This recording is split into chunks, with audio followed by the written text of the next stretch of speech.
What up, Shredder? Have you ever seen those riders that seem to be able to make the whole mountain their park?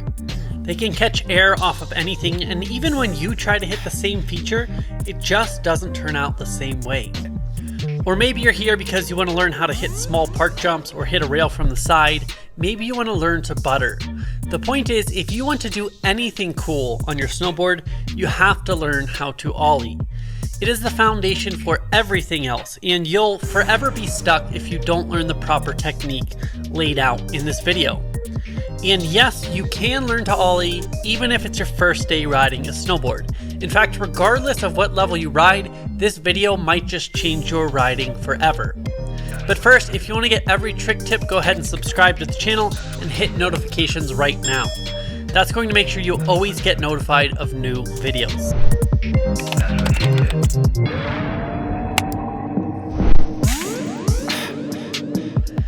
Now first, let's address the elephant in the room. What the heck is an ollie, and why does it have such a weird name? Well, an ollie is a skateboard trick named after Alan Ollie Gelfland. Yeah, the name Ollie is just the nickname of the guy who invented the trick. On a skateboard, an ollie is required to get off the ground because unlike a snowboard, your skateboard doesn't stick to your feet.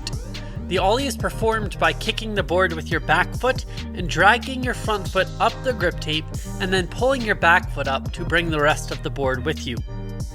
Keep in mind that this is the proper form. While much easier on a snowboard, we still want to follow the basic form and timing of an ollie on a skateboard. It's going to allow us to use the power of our tail on our snowboard to snap off the ground, and the tail will propel us into the air. Whether you're on flat ground, jumping over a sign, hitting a jump, a street rail, the ollie is the key to making it happen. When I told my friend I was starting a snowboard course, he told me he'd be my first customer because he wanted to jump like me.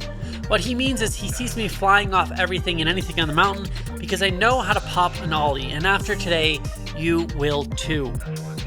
There aren't many prerequisites for this trick, just that you have a snowboard, you can strap in and get off the lift. You don't even have to go in the park for this one. In fact, it's better if you don't. The best place to start practicing this is at the bottom of the mountain on flat ground. To ollie, you want to rock forward slightly and apply weight to your front foot and then rock onto your back foot, and you're going to slide the board out in front of you to load your tail when you do this. Your hips will actually move back over the tail. Press down on your back foot to load the tail up, and the board will spring you into the air. When this is done properly, the board does a lot of the work for you. When you spring off the tail, you want to launch your body straight up into the air, going from a crouched position, and then you're going to lengthen the body, throwing your arms up in the air, and then pulling your legs up into your chest as the last piece. Your legs should come to be bent at a 90-degree angle in the air, so you're actually leveled out with your legs bent at the peak of your air time, like you can see here. Now, don't try to go directly to the angle of the landing, which is what a lot of people do, and they wreck. Even on a hip, I'm going to aim for level first in the air and then shift for the landing. If you don't do this and you just stay at the angle of the takeoff, you're going to land tail heavy. But if you try to adjust to the level of the landing, you're going to lose your balance in the air, and sometimes you'll go over your nose in the air. So this is almost like we're landing halfway through the air, in the sky.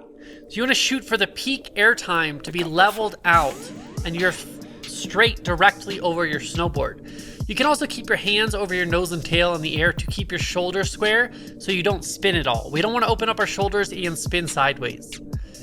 With this whole trick, it helps to think of it as pulling your knees into your chest. Again, you can see this so clearly on a skateboard, kind of like the legs are just sucking up into the chest, but you want to do the same thing on a snowboard. When we come down to land, we're going to land just ever so slightly on our tail. Our legs go from a 90-degree angle in our chest, extended down to the ground to land, and then back to bent. Don't make the mistake of straightening your legs out too early before landing. This is a common intermediate mistake. You want to keep your knees bent until you're almost to the ground. Once we land, we want to land flat-based and ride straight out of the ollie. If you have a hard time losing control here, practice riding in a straight line down the slope and then stopping all at once, over and over, and this is going to help you deal with the speed that you have coming out of an ollie. Now, what usually goes wrong with this trick? Number one is not jumping high enough. To combat this, make sure you're using your tail to propel you higher into the air. And again, if you give a little rock on the nose first, it gives you more momentum to put your body weight over the tail. Now, beware that an ollie is not the same thing as a hop. If you're not using your tail to propel yourself, you're not going to go very high. On a jump, the tail should be the last thing to leave the lip. No hopping.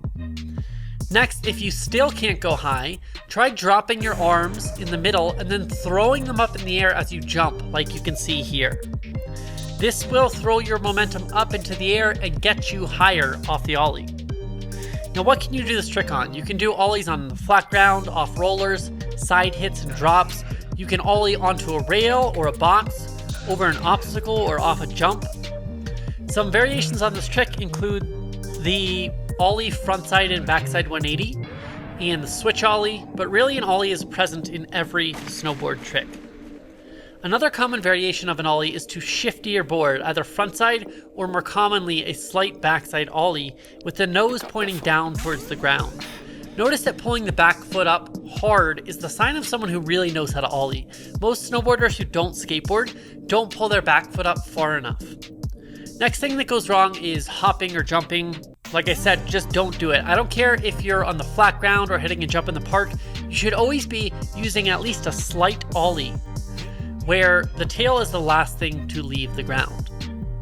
If you hop, it causes you to take off all at once, and instead of letting your tail do the work, you're going to actually take out a lot of the momentum that's shooting you up into the air.